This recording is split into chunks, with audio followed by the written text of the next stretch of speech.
সনাতনী প্রতিবাদী সাধু চিন্ময় কৃষ্ণ দাসের গ্রেপ্তারের পর বাংলাদেশে সংখ্যালঘু হিন্দুদের অত্যাচারের অভিযোগ আরও বেশি করে আসছে।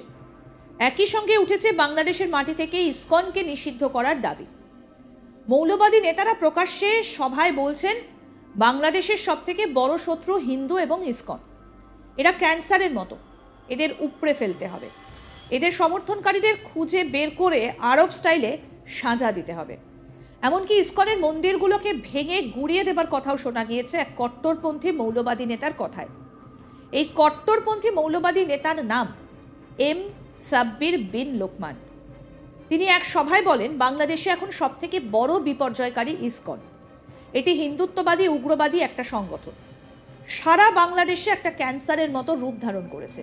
এরা সমাজে ক্যান্সারের মতো ইসকনকে, বাংলাদেশকে উপড়ে ফেলতে হবে, নিষিদ্ধ ঘোষণা করতে হবে।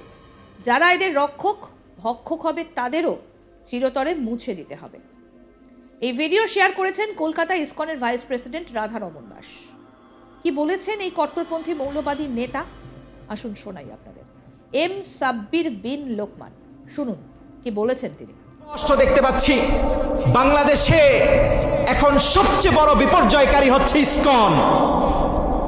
ইসকন হচ্ছে হিন্দুত্ববাদী উগ্রবাদী এক সংগঠন। সারা বাংলাদেশে ইতিমধ্যে এটা ক্যান্সারের মতো রূপ ধারণ করেছে। আমি যখন আজকে ঢাকা থেকে আমি রাজশাহীতে ফ্লাইটে এসেছি, সেখান থেকে আলহামদুলিল্লাহ আমাদের ইউসুফ ভাই উনি লোক পাঠিয়ে রিসিভ করিয়েছেন। আমি আসার সময় দেখলাম আপনাদের এই অঞ্চলে ইসকনের মনে হয় একটা মন্দির আছে। এরা সমাজে ক্যান্সারের মতো, কিসের মতো? ক্যান্সারের কোনো অ্যান্সার, ক্যান্সারের একটাই আনসার, সেটা হচ্ছে এটা উগড়ে ফেলতে হবে। শরীরের যেই অংশে ক্যান্সার হবে সেই অংশটা কেটে না ফেললে এই অংশ ঠিক হবে না, সারা শরীরে ক্যান্সার ধরবে।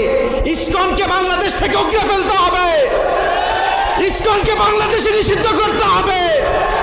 সারা বাংলাদেশে এদের যেখানে আস্তানা রয়েছে ভেঙে গুড়িয়ে দিতে হবে। যারা এদের দূষণ হবে, যারা এদের রক্ষক হবে, যারা এদের ভক্ষক হবে, তাদেরকে চিরতরে মুছে দিতে হবে। যদিও এই এম সাব্বির বিন লোকমানই নন, বাংলাদেশে হিন্দু এবং ইসকনকে শেষ করার দাবি জানিয়েছেন আরও অনেকেই। তালিকায় রয়েছেন রফিকুল ইসলাম মাদানি। বাংলাদেশের মাটি থেকে ইসকনকে নিষিদ্ধ ঘোষণা করতে হবে, হিন্দুদের ধারালো অস্ত্রে কচু কাটা করব, এই ধরনের উত্তেজক ভাষণ দিতে দেখা গিয়েছে বাংলাদেশের এক মৌলবাদী নেতাকে। যিনি এই গা গরম করা বক্তৃতা দিয়েছেন তার নাম রফিকুল ইসলাম মাদানি। বাংলাদেশে তিনি শিশু বক্তা হিসেবেই পরিচিত। যদিও শিশু বলা হয় তার শারীরিক উচ্চতার জন্য, তার উচ্চতা মাত্র 3 ফুট, কিন্তু তার বয়স 28 বছরেরও বেশি। কিন্তু উচ্চতায় কম হলে কি হবে? এই রফিকুল ইসলাম মাদানি কিন্তু বক্তৃতা দেন এমন, যেটা শুনলে আপনার গা পুরো গরম হয়ে যাবে। তবে একই সঙ্গে তার বক্তৃতা শুনলে হাসিও পাবে আপনাদের। এই নেতাকে বলতে শোনা গিয়েছে ইসকনকে বাংলাদেশে নিষিদ্ধ ঘোষণা করতে হবে। অন্তর্বর্তী সরকার যদি সেই কাজ না করে, আমরা তাহলে ওদের ধারালো অস্ত্র দিয়ে কচু কাটা করবো। তাকে বলতে শোনা গিয়েছে যে এটা ধর্মাচরণের সময় নয়, এটা ইসকনের সঙ্গে লড়াই করার সময়। সরকার যদি ইসকনকে নিষিদ্ধ ঘোষণা না করে, ওদের এক এক করে শেষ করে দেবো। এই ভিডিওটা শেয়ার করেছেন কলকাতা ইসকনের ভাইস প্রেসিডেন্ট রাধারমন দাস। তিনি তার এক্স হ্যান্ডেলে এই ভিডিওটা শেয়ার করেছেন, দেখুন।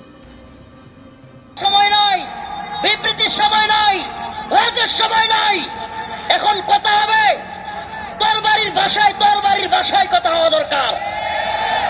মুসলমানদের কথা এখন তরবারির ভাষায় হবে। আইতু লাহুম মাসতাতাতুম মিন কুওয়া ওয়া মিন রিবাতিল খাইল তুরহিবুনা বিহি আদুওয়াল্লাহি ওয়া আদুওয়াকুম। সরকার স্পষ্ট ভাষায় বলতেছি, হাসিনা সরকার এখন নাই। স্পষ্ট ভাষায় ইসকনকে যদি নিষিদ্ধ করা না হয়, হেলাল সরকার এই মিডিয়ার মাধ্যমে আপনাদেরকে বলতেছি, অবজ্ঞা করার সুযোগ নাই, রাজনৈতিক খেলা খেলার সময় নাই, কামকাজের সময় নাই। ইসকনকে যদি বাংলার জমিনে আগামী 2-1 দিনের মধ্যে নিষিদ্ধ না করা হয়, ইসকন আমাদের একটাকে ফেলছে, আমরাও টার্গেট করে এদের একটাকে ফেলবো। কথা একেবারে ক্লিয়ার। আমরা এগুলো ভয় করি না, পরোয়া করি না।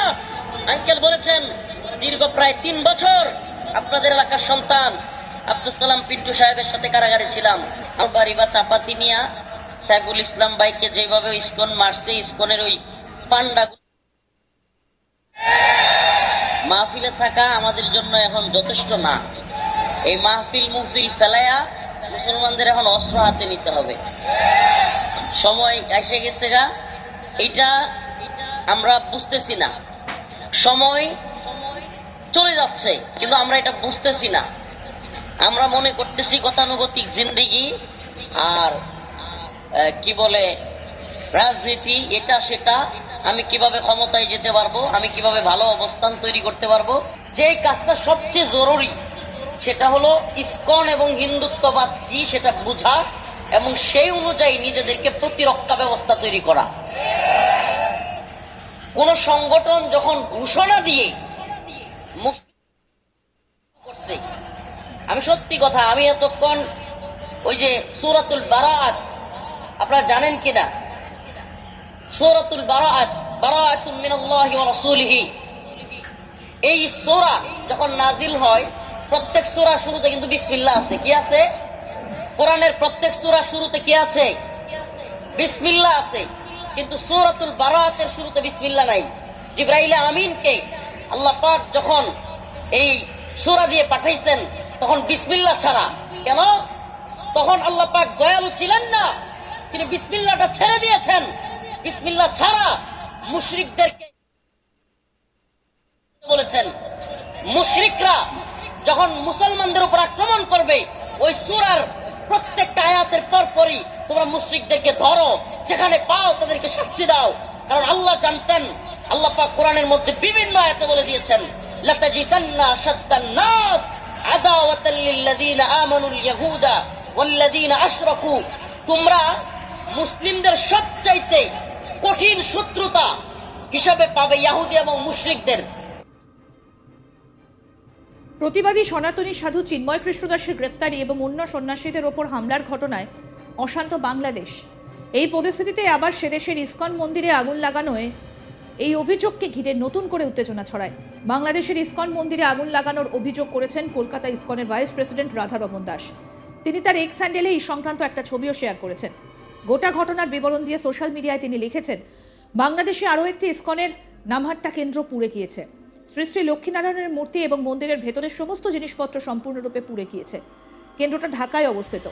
ভোর 2 থেকে 3টের মধ্যে দুষ্কৃতীরা শ্রী শ্রী রাধাকৃষ্ণ মন্দির এবং শ্রী শ্রী মহাভাগ্য লক্ষ্মীনারায়ণ মন্দিরে অগ্নিসংযোগ করে, যা তুরাগ থানার আওতাধীন ধৌর গ্রামে অবস্থিত হরে কৃষ্ণ নামহট্ট সংঘের অধীনে পড়ে। মন্দিরের পিছনের টিনের ছাদ তুলে পেট্রোল বা অকটেন ব্যবহার করে আগুন লাগানো হয়।